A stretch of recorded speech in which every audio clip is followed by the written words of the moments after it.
The question that I have to ask is understand the way that the battle terms have been set here, the way this political warfare is playing itself out. I mentioned yesterday, Kavanaugh sort of provides the template. It sort of tells you everything you need to know about the way Democrats will fight.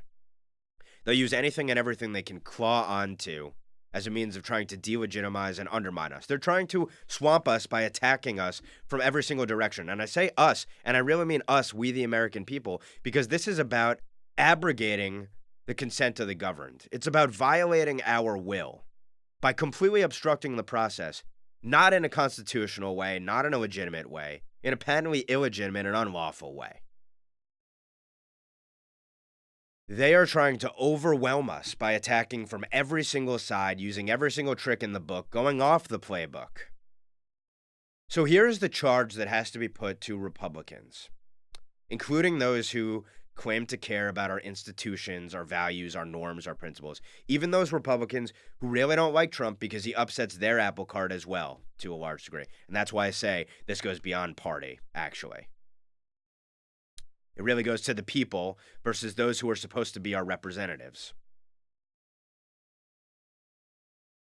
I would ask that every single Republican senator and member of the House respond, and not on record, but in their thinking and in their planning and in their plotting and in their strategizing. And this goes for President Trump's council, too, which has been announced, some of the members today. It's going to include Ken Starr and Alan Dershowitz and several others as well, on top of Pat Cipollone and Jay Sekulow and the like. If you were a Democrat right now and the roles were reversed, how would you be fighting?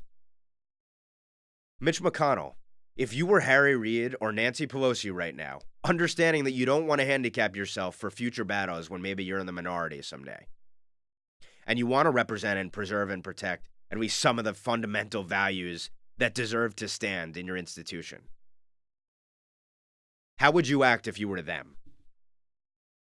And that doesn't mean we stoop to the level of immorality, effectively, the lying and the deceiving and the like.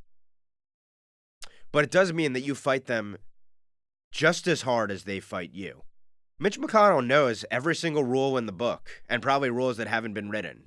He knows every single parliamentary procedure. He is nothing else. He's dedicated to two things. He's dedicated to his institution of the Senate, and he's dedicated to ensuring that we have conservative justices. Because that's basically where every legislative battle is really adjudicated at this point. Sadly, because Congress is derelict in doing pretty much anything except the kind of garbage that they're doing right now. Confirming judges, of course, that whole process is being mucked up by the impeachment. Another reason that this is proceeding right now. So the charge to Republicans is this. If you were the Democrats, how would you fight what you're facing right now? And they ought to fight every bit as hard.